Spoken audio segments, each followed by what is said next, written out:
Espírito Santo. Amém? Podemos assentar um momento?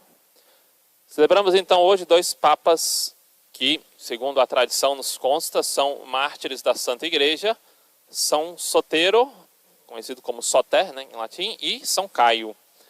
São Caio é do século III, narra-se que foi um papa que padeceu muitas tribulações no tempo de Diocleciano, mas que ficou conhecida a sua fama de santidade, pela sua bondade, por tudo aquilo que buscou para fazer pelo rebanho de Deus.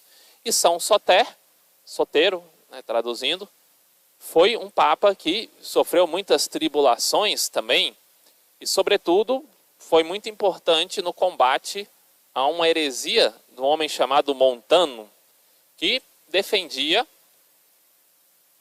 um certo pensamento que aparentemente pode ser algo piedoso, mas que é algo errado. Ele dizia que com a morte de Cristo e com a sua ressurreição e ascensão aos céus, acabou o tempo do Filho. Agora estamos no tempo do Divino Espírito Santo. E pregava um eminente fim dos tempos, fim do mundo. A tal ponto que começou, diante desse erro de pensamento, começou a defender o fim do matrimônio.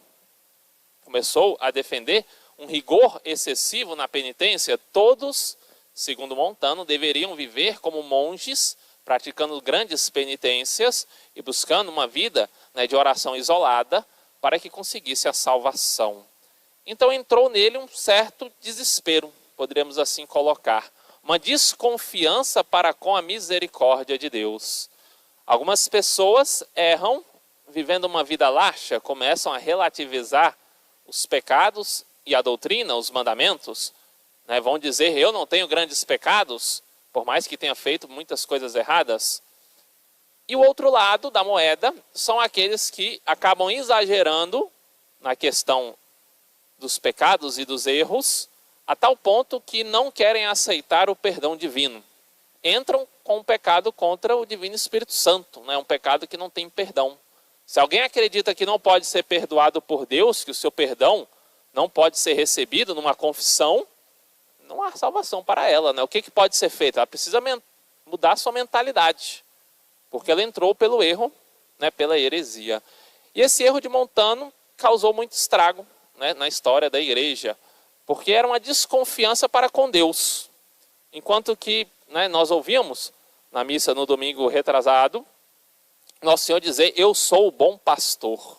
Ou seja, Nosso Senhor cuida das nossas almas. Ele tem um coração misericordioso. Ele quer a nossa salvação.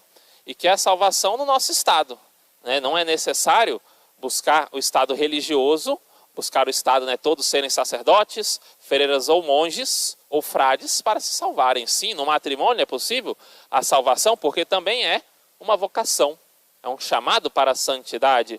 Por isso, muito bem tem feito, né, a igreja, nos últimos tempos, em canonizar casais. O exemplo máximo que temos, né, conhecido por muitos, é o pai e a mãe de Santa Teresinha, São Luís Martin e Santa Zélia Guerrin. Dois santos que viveram o matrimônio de modo pleno, que puderam assim se santificar, vivendo uma vida familiar. Então a igreja quis mostrar, sobretudo agora nesses tempos, de que a vida matrimonial também é um caminho de santidade.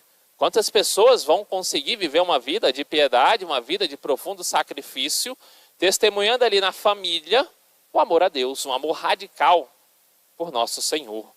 Por isso não tenhamos esse desespero, né? Ontem São Pedro falava da obediência e de fazer todas as coisas com perfeição.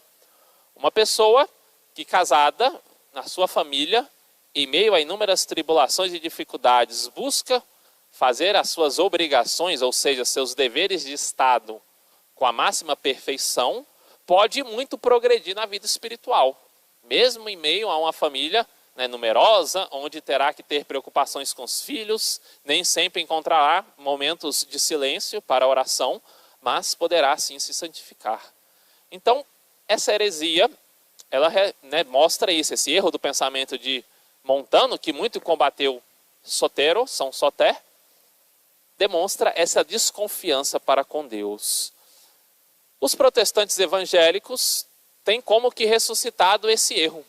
Nós vemos muitos protestantes quase que desesperadamente pregarem o fim dos tempos, né? Faltam andar, né, com placas dizendo o fim do tempo está próximo, né? Jesus está voltando, né? Corram, se desesperem, porque o fim está iminente. O fim para nós não deve ser motivo de tristeza. A vinda de Cristo para nós deve ser momento de alegria. Eis que iremos triunfar. Eis que nosso Senhor vai trazer todos os mortos à vida com a ressurreição da carne. A nossa vida aqui é algo passageiro, nos lembrava, né, ontem em São Pedro, de que em pouco tempo, né, apenas um pouco de tempo, e nós não estaremos mais, vivemos como emigrantes, né? Estamos migrando nessa terra, somos aqui, estamos de passagem. Nosso Senhor disse aos apóstolos, ainda um pouco de tempo e não me vereis mais, mas um pouco de tempo e me tornareis a ver e a vossa alegria será completa. Com a morte é que se tem a completude da alegria, né? Quando que a nossa alegria será completa? Será, né, eterna para sempre, será de um modo que nunca tivemos neste mundo, após a morte. Enquanto estivermos vivos neste mundo, teremos tribulações, dificuldades e doença. Por isso a morte também entra como um certo livramento, né? A pessoa que vai descansar junto de Deus, que vai encontrar a Deus, sem se preocupar com as coisas que ficaram para trás. Quem está no céu intercede por nós. Quem está no céu junto de Deus, os santos, né, buscam sim a nossa salvação, mas não tem tristezas, não tem perturbações. Vivem numa constante alegria diante de nosso Senhor. Por isso não tenhamos um pensamento de desespero. Coragem, nosso Senhor é misericordioso. Coragem, busquemos sim mudar de vida, busquemos sim realizar na nossa existência o cumprimento perfeito dos nossos deveres. Quais os meus deveres de Estado? O que eu sou? Sou uma pessoa casada, né? Sou uma pessoa solteira, eu tenho um matrimônio, então tenho que honrar o meu marido, os meus filhos, né? Um homem casado deve buscar de todos os modos sustentar a sua família e zelar pela vida religiosa dela, realizando então tudo de modo perfeito, por amor a Deus encontrarei na outra vida, quando vier a morte. Que então a morte seja para nós, né, um momento de encontro com nosso Senhor. E não um momento de tristeza, e não um momento, né, de desespero, mas um momento de libertação. Irei encontrar com aquele a quem eu tanto amo. Louvado seja nosso Senhor Jesus Cristo. Para sempre seja louvado. Em nome do Pai, do Filho e do Espírito Santo. Amém.